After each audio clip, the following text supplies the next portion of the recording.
हर हर महादेव, ओम नमः शिवाय, जय श्री राम। दोस्तों, आज हम बात करेंगे एक डरावनी कहानी के बारे में, एक हॉरर कहानी के बारे में। ये कहानी का टाइटल है रात के 12 बजे। कहते हैं कि एक सड़क थी, वहाँ पे रात को कोई नहीं जाता था। रात के 12 बजे के समय वहाँ पे ना कोई इंसान या ना कोई जानवर उस रास्ते पे नहीं जाता था। कहते हैं कि वो रास्ता एक श्रापित कहा जाता था। लोग को मान्यता थी कि वहाँ पे कोई भूत प्रेत या कुछ तो है, तो उसके कारण उस रास्ते पे कोई नहीं जाता था। कहते हैं जो भी आज तक उस रास्ते पे गया है वो वापस नहीं आया। तो एक बार क्या होता है, एक कंपनी में एक राजू नाम का एम्प्लॉय काम करता होता है, तो उसका घर उसी सड़क से होके निकलता है। तो वो वैसे तो वो 7 या 8 बजे चला जाता है अपने घर की तरफ, परंतु उस दिन उसके कंपनी में उसको काम था, काम के लिए वो लेट हो गया था। करीब 12 बज गए थे। तो अपनी कंपनी से 12 बजे निकलता है और एक ऑटो लेता है और ऑटो वाले को कहता है मेरे को वहाँ मेरे घर तक जाना है। वो एड्रेस कहता है राजू, और उस ऑटो में बैठ के चला जाता है। पर वो ऑटो वाला उसको आगे ही नाके पे ही छोड़ देता है और वो राजू पूछता है कि क्यों तुम आगे नहीं आओगे। तो रिक्शा वाला कहता है साहब आप तो जानते ही हो कि ये रास्ता श्रापित है, जो भी यहाँ पे गया है वो वापस नहीं आया। तो वो राजू को कहता है तुम एक्स्ट्रा पैसे भी दोगे तो भी मैं आगे नहीं जाऊँगा। तो राजू कहता है ऐसा नहीं होता, तुम्हें मुझे घर तक छोड़ के आना ही पड़ेगा, तभी मैं आपके पैसे दूंगा। परंतु वो रिक्शा वाला कहता है ठीक है साहब, आप मुझे मेरा किराया मत दो, परंतु मैं आपको आगे नहीं छोड़ के आऊँगा। तो ये कह के रिक्शा वाला वहाँ से चला जाता है। फिर वो राजू उसी सड़क पे अकेला आगे बढ़ता रहता है। राजू को तो ऐसा कुछ लगता नहीं था कि कुछ भूत प्रेत या कुछ होगा उस रास्ते पे। तो वो चलते चलते आगे जाता है।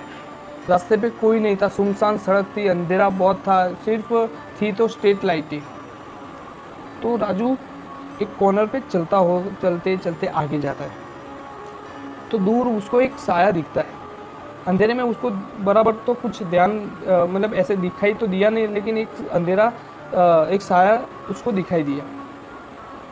तो वो साया देख के राजू सोच में पड़ा इस वक्त यहाँ पे कौन होगा ये। तो थोड़ी देर सोचता है, फिर अपने घर की तरफ बढ़ने लगता है। जैसे जैसे राजू आगे बढ़ता है वैसे वैसे वो साया उसके करीब आता है। तो राजू थोड़ा हैरान हो जाता है, वो खड़ा रहता है और उसके साये की तरफ देखता है।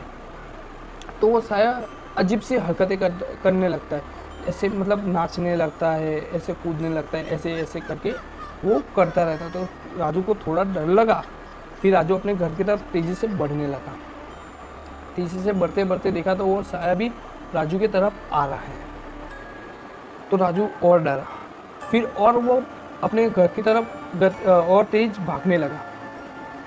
फिर वो साया तेज़ी से राजू की तरफ जाने लगा। राजू वहीं पे स्टॉप हो गया और उसने पीछे मुड़ के देखा तो वो वहाँ से गायब। राजू सोच में पड़ गया, जिसने अभी उसको देखा उसके पीछे आ रहा है। तो अचानक वहाँ से वो चला कहाँ गया। वहाँ पे कोई और सड़क थी नहीं और कोई जगह थी नहीं छिपने के लिए, तो चला कहाँ गया।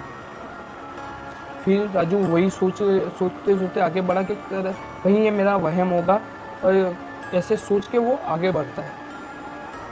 आगे बढ़ते बढ़ते देखता है तो अचानक से वो साया उसके आगे आ जाता है। राजू डर गया। राजू वहाँ से अपनी पूरी ताकत लगा से वहाँ से भागता है। भागते भागते भागते थक हार के वो आगे गिर जाता है। राजू गिरता है। तो जैसे वो उठता है देखता है पीछे, उसके पीछे कोई नहीं था। और जैसे राजू घूमता है अपने आगे की तरफ, अचानक से उसके आगे वही साया।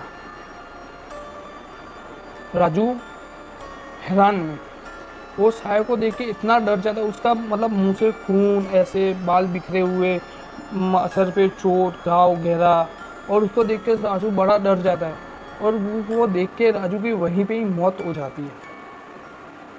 और सुबह जब लोग उसके देखते हैं तो उनको पता चलता है कि ये वही साया ने किया होगा। वही रोड पे जो श्रापित है वहाँ कोई नहीं जाता, वहाँ से राजू गुजरा और वो आखिरी बार गुजरा। तो लोग वहाँ से गुजरना बंद कर देते हैं।